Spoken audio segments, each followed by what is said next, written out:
ကလာပါရှင်အားလုံးပဲမင်္ဂလာပါရှင်ဒီနေ့မှာတော့ပေါ့နော်နတ်ဆမလေးနေရရဲ့အကြောင်းကိုပြပြသွားမှာပဲဖြစ်ပါရှင်တငယ်ချင်းဂျူလီရဲ့တငယ်ချင်းနေပါလောက်နေရလေအော်ငါအမေဆိုင်ကိုစောက်ပေးနေတာအဲ့ဒါဆိုငါတို့ဆေးရုံသွားမယ်လေအေးလာသွားမယ်သူသွားမယ်လာလက်တွဲပြီးသွားမယ်ဆေးရုံငါတို့တူအေးတငယ်ချင်းငါတို့လေလူနာကိုကုသပေးရမယ်ပြလာတဲ့ချင်းအေးဟုတ်တယ်နင်ပြောရမယ်နဲ့မြန်သွားမယ်အေးချူလီနေထမင်းကြိုက်ပါမလားအေးပါလေနေငါလည်းပါ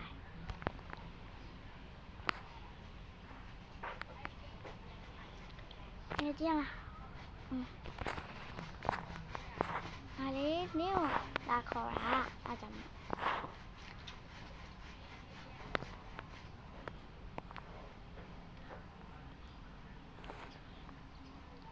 ာငါတို့သွားမယ်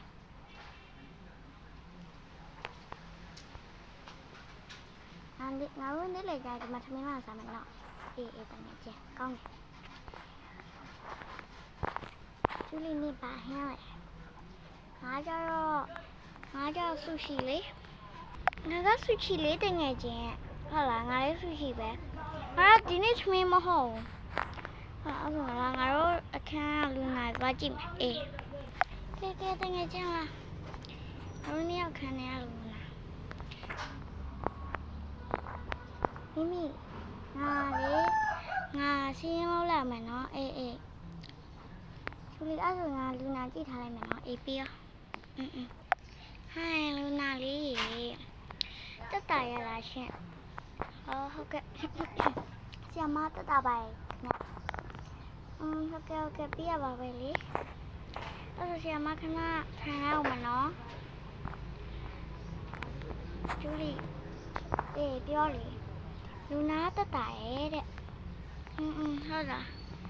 ဒီပါဟဲ့လူနာတက်တာပြရပါပဲ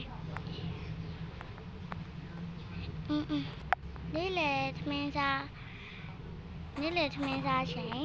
တကယ်ကြီးသမင်းစားချိန်ရောက်ပြီလားသွားစားမယ်ဒီသွားစားမယ်ငါလည်းပဲရှာနေ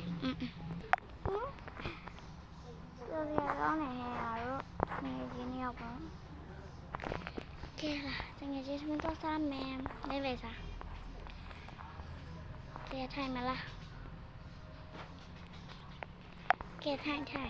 အေးတကယ်ကြီးလားစားမယ်ကြီးငါတို့စားမယ်လားဘိုက်စားနေအေးဘိုက်စားနေကလည်းငါလည်းဘိုက်စားတယ်အေးတကယ်ကြီးစားမယ်လေထုတ်ဟဲ့တကယ်ကြီးမဟုတ်ဟဲ့ငါမြန်နေငါကြက်ပေါင်ထည့်ပြလိုက်တာငါစားလိုက်မှာနော်အေးငါခဏအပေါ်သွားလိုက်မှာနော်တကယ်ချင်းမီအေးဂျူလီပြီးသွားနေငါစားလိုက်မှာနော်ကောင်းလိုက်တာငါမရှာထားရဲ့ဟာကြက်ပေါင်လေးကစားလိုက်အောင်မယ်သွားလေးနဲ့အိမ်နဲ့သွားမို့ဆိုအေးသွားပြီစားဖို့ကောင်းလိုက်တာငါလည်းဆိုင်းနဲ့ကုန်သွားဒီနေ့ဗီဒီယိုလေးကတော့ဒါပါပဲရှင်စောင်းကြည့်ပေးရတဲ့ရှင်များကျေးဇူးတင်ပါတယ်ရှင်ဆက်ပြီးဗီဒီယိုကြိုက်နေတဲ့ဆိုရင်လည်းနောက်နေ့မှလည်းများတင်ပေးပါရှင်ဆက်ပြီးဗီဒီယိုကြိုက်နေတဲ့ဆိုလို့ရှိရင်တော့မိမိရဲ့ channel လေးကို like subscribe လေးလုပ်ဖို့မမေ့ပါနဲ့เนาะအားလုံးပဲ bye bye တတာ